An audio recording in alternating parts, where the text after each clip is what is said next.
Hiya folks, what's cooking? Why, I am. At least, I'm about to, so it's a good thing you caught me. In this video, I'll be cooking 3 recipes apparently made by stars of old Hollywood. This is the 3rd video I've made on this topic, so if you end up enjoying this one, well, there's more where that came from. The recipes I'll be trying all come from magazine articles of the 1930s and 40s. Of course, I have no real proof that these stars actually made or even had anything at all to do with these recipes, but I've decided to give them the benefit of the doubt and try making these dishes regardless. Now, let's put on our frilly aprons and head into the kitchen. The first recipe I attempted was a lemon meringue pie, attributed to the actor Franchot Tone. From the movies of his that I've seen, I wouldn't have thought Mr. Tone to be a pie-baking sort of fellow, but you know what they say, don't judge a book by its cover. The recipe calls for a baked pie crust, so I did that first. Since there were no instructions for the crust, I just made a simple, sweet, short crust pastry and hoped it would be alright. A word of advice, by the way, very long nails and buttery dough are a horrible combination.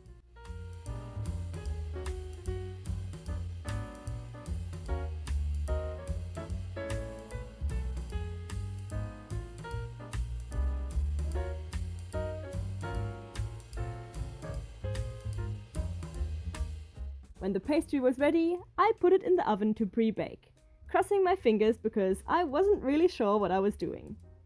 In the meantime, I grated some lemon zest to use later for the pie filling. To my surprise and relief, the pie crust turned out wonderful, and with that, it was time to prepare the filling. Mix together 1 cup sugar and half a cup flour. Slowly adding 1½ cups hot water.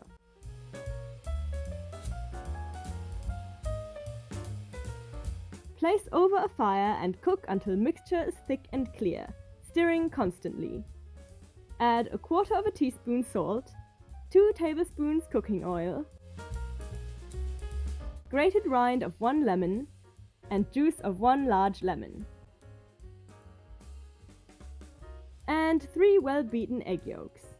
Of course, for this last ingredient, I had to separate the eggs, which is always fussy business. The whites would be used later on for the meringue topping.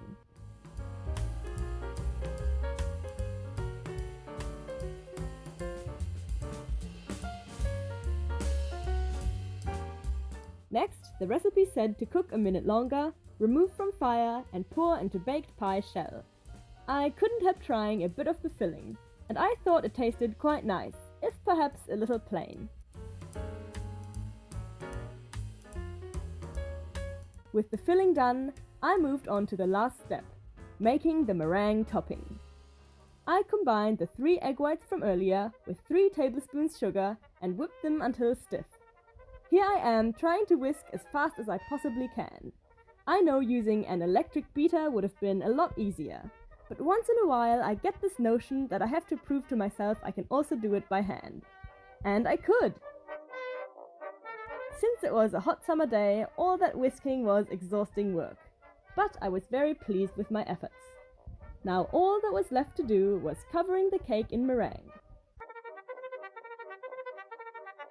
The last instructions on the recipe say to place in slow oven until meringue is delicate brown, about 15 minutes. And while we wait, here is Icy being a very loyal and cute baking assistant. Okay folks, here we are. I present you Franchot Tone's Lemon Pie Meringue.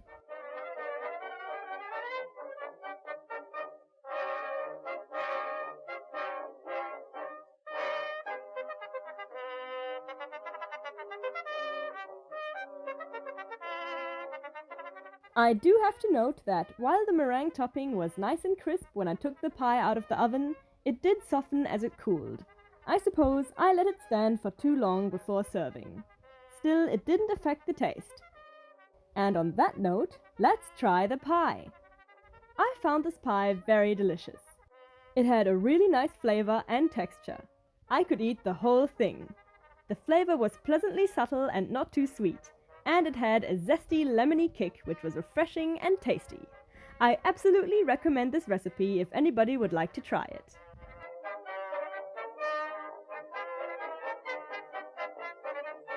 The following day, I tried the next recipe, actress Marlene Dietrich's banana trifle, which was originally printed in a magazine from January 1943.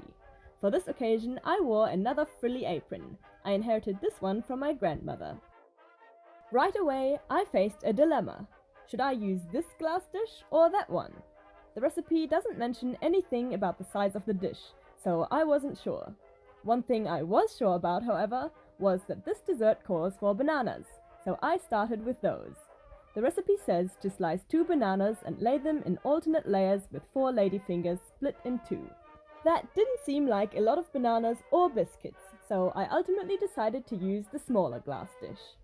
On a side note, I believe that out of all the recipes I tried, Marlene Dietrich's is the one most likely to have actually been used by her, since she was known to be an avid cook. As you can see here, I ended up adding another ladyfinger to the trifle to fill in some gaps.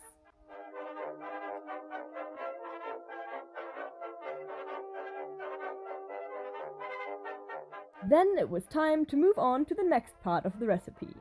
Heat half a cup milk and half a cup water in a saucepan. Add 1 even teaspoon sugar, half a teaspoon salt, and 1 heaping teaspoon cornstarch, which has been diluted in a little cold water. When thick, pour over the bananas and let stand until cold. Well, it didn't look like a particularly big trifle, that's for sure. After letting it rest for a couple of hours, I added the topping, for which you had the choice of either half a pint cream or the whipped white of 1 egg. I chose the egg because that's all I had. Last of all, the recipe says to split remaining ladyfingers in 2 and place them upright around the edge. And there we have it, Marlene Dietrich's banana trifle.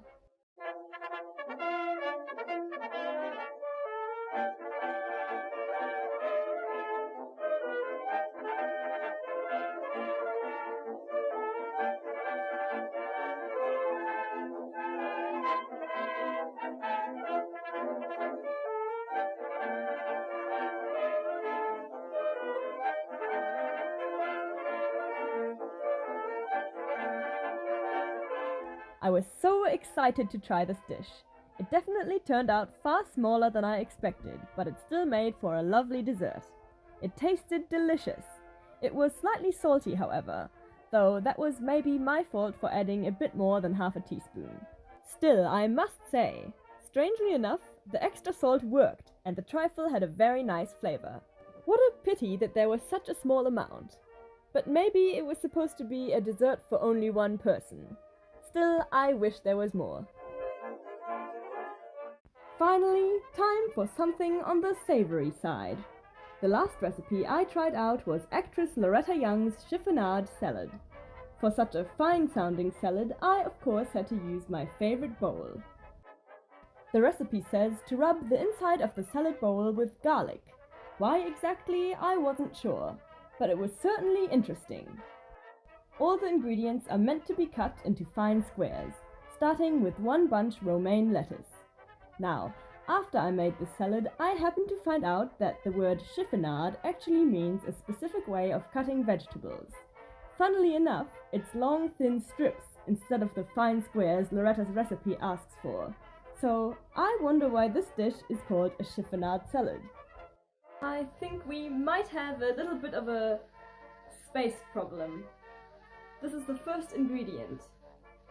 Because of the lack of space left in the salad bowl, I chopped up a bit less than the half a head of lettuce in the recipe, as well as removing some of the romaine pieces.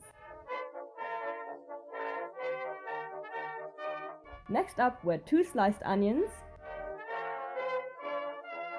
and 2 sliced beets. I used canned beetroot that was already sliced, so I took a wild guess how many slices would be about the same as 2 whole beets. Then I added 2 chopped hard-boiled eggs and 4 chopped pickles. and gave everything a good thorough mixing. The only ingredient in this recipe that I didn't get to use here was watercress, because unfortunately I couldn't find any. The final touch was plenty of French dressing.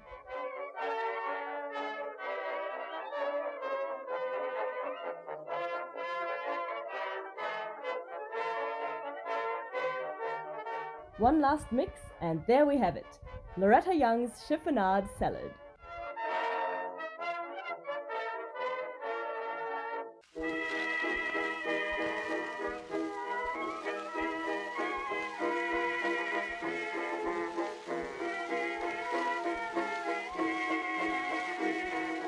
Time for the all-important taste test. It certainly is a gorgeous looking salad. Well, this dish packed quite a punch. It was very savory with loads of nice flavors that harmonized really well. I loved the idea of egg, pickles and beetroot in a salad, not something I'd have thought to include, but they were a great addition.